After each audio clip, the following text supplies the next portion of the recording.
चलिए गाइस, फिर से एक केबीसी का सवाल पूछता हूं।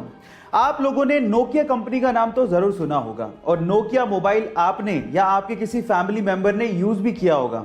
मेरा सवाल यह है कि नोकिया कंपनी या नोकिया मोबाइल का नाम नोकिया कैसे पड़ा? इसके पीछे का रीजन क्या है? नहीं जानते ना? तो चलिए मैं आपको बताता हूं। इसके पीछे का रीजन ये है कि नोकिया फिनलैंड का एक शहर है और ये वही शहर है जहां पर नोकिया के मोबाइल बनाए जाते हैं। इनफैक्ट नोकिया शहर की वजह से नोकिया कंपनी या नोकिया मोबाइल का नाम नोकिया पड़ा। है ना amazing fact? Guys, English language यानी कि अंग्रेजी भाषा में इस्तेमाल होने वाले शब्दों का एक फैक्ट बताता हूं।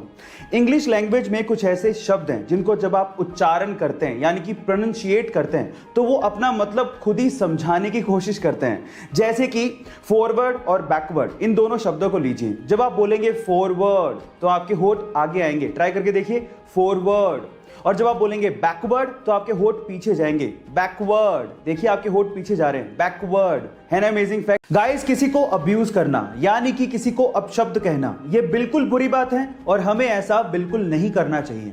लेकिन कभी कभार इंसान कुछ चीजों को लेके इतना ज्यादा फ्रस्ट्रेट हो जाता है कि ये छोटे छोटे बेतुके शब्द उसको रिलैक्सेशन प्रोवाइड करते हैं, उसके दिमाग के गुस्से को शांत करने में मदद करते हैं। मैं पर्सनली इसका फेवर नहीं कर रहा हूं, लेकिन अगर मैं आपसे सवाल पूछूं कि अपशब्द कहने के बाद जो दिल को शांति पहुंचती है उसे इंग्लिश में क्या कहते हैं? क्या आप ये बात जानते हैं? चलिए मैं आपको बताता हूं। इसे इंग्लिश में कहते हैं लालोचेजिया, LALOCHEZIA, लालोचेजिया। इस शब्द को ध्यान रखिएगा, सिर्फ आपकी नॉलेज के लिए बता रहा हूं। यह सच्ची घटना है गुजरात के वडोदरा के अंतोली गांव की, जहां पर एक किसान एक गाय को लेके आया और उसने उस गाय को अपने घर में बांध दिया।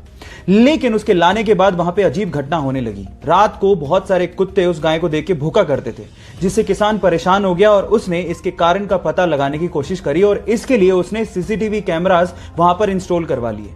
लेकिन जब सीसीटीवी कैमरास के फुटेज सामने आए तो वो किसान देख के हैरान रह गया।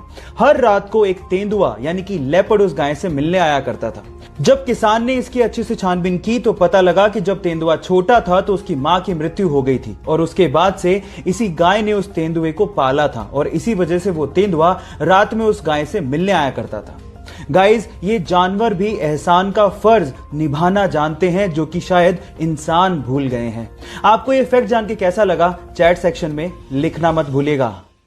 गाइस, अगर आप रेड कलर कोक के केन को पानी में डालेंगे तो आप देखेंगे कि वो डूब जाएगा, लेकिन अगर आप डाइट कोक के केन को पानी में डालेंगे तो वो फ्लोट करने लगेगा। सवाल ये कि ऐसा क्यों होता है? आप में से कई लोग शायद ये कहेंगे कि ये मटेरियल की वजह से होता है जो कि कोक के केन को बनाने में यूज हो रहा है, लेकिन गलत। एक्चुअली ये हो रहा है डिफरेंट टाइप की शुगर को यूज करने की वजह से। आपको मैं आपकी जानकारी के लिए बता दूं कि रेगुलर कोक में रेगुलर शुगर यूज की जाती है, जबकि डाइट कोक में एक आर्टिफिशियल स्वीटनर एस्पर्टेम को यूज किया जाता है जो कि शुगर से काफी गुना ज्यादा मीठा होता है, जिसकी वजह से उसकी बहुत ही कम क्वांटिटी से काम चल जाता है। और इसी एस्पर्टेम की वजह से, क्योंकि उसकी क्वांटिटी बहुत कम यूज हुई है, डाइट कोक पानी के मुकाबले बहुत ही कम डेंस होता है और फ्लोट करने लगता है। क्या इसके पहले तक इफेक्ट आप जानते थे? और अगर नहीं जानते थे तो चैट सेक्शन में लिखना मत भूलिएगा। इंडिया में हर साल 28 फरवरी को साइंस डे यानी कि विज्ञान दिवस मनाया जाता है। उसके पीछे का रीजन यह है कि 28 फरवरी 1928 को डॉक्टर सीवी रमन ने रमन इफेक्ट की डिस्कवरी की थी। लेकिन अगर मैं आपसे सवाल पूछूं कि स्विट्जरलैंड में साइंस डे कब और क्यों मनाया जाता है तो आप लोग क्या कहेंगे? डोंट वरी, मैं आपको इसका आंसर देता हूं।